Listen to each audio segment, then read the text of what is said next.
Welcome back, you guys. This is the House of Paul. I'm here to tell you another prison and parole story. True life experience. Little history. I just retired from the California Department of Corrections after 25 years. I did 5 years at the prison, a couple months as a counselor, and the last 20 years as a parole agent.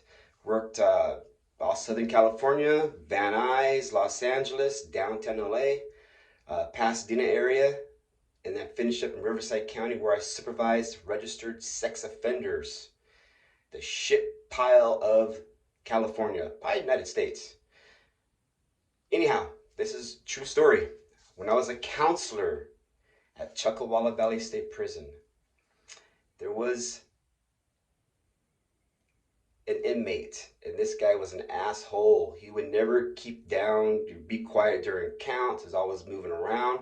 Just one of those crazy guys, right? He was tatted all over.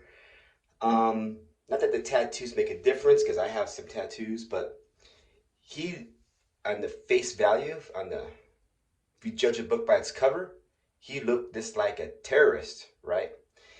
Well, he paroled, and I was so happy. I'm like, God, this guy's out of here. But this is when parole, or CDC, was CDC minus the R. He came right back like maybe 2 months later on a new term. So as a counselor, now I'm getting his paperwork all dialed in, right? Getting his paperwork dialed in. Well, I don't know who this guy is. This guy, the inmate, because they didn't have a picture on there yet. That's how new the file was.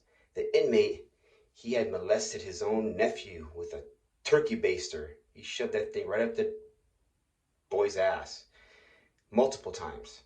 And he violated parole with a new term, doing the same thing again, which was crazy.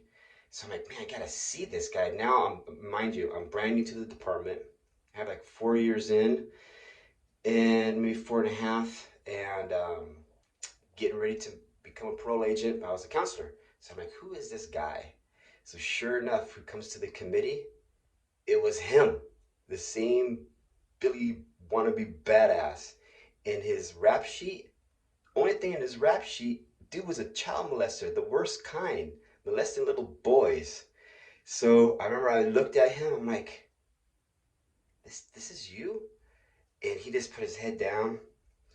And then at the end of the counseling session, now mind you, if you're a correctional officer or you just left the prison recently, things may have changed. This is well over 20 years ago. So at the very end, we try to give him his paperwork, because that's his paperwork. They never want their paperwork.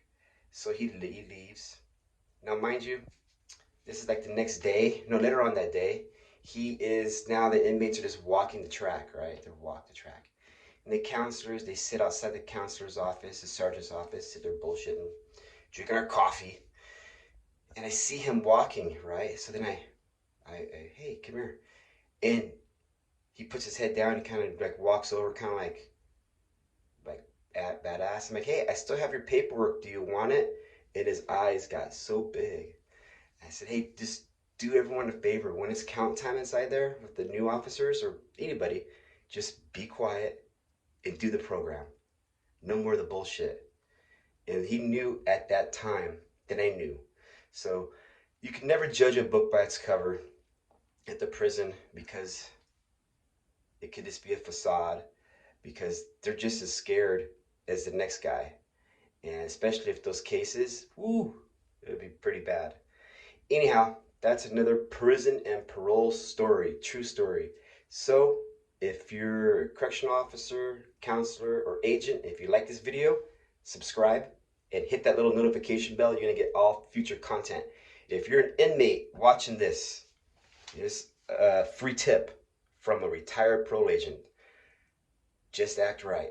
You don't gotta kiss ass. You don't gotta be disrespectful. Just act normal. If you could do that, you got a fighting chance, a good chance. If you come in acting like a fool, it's uphill.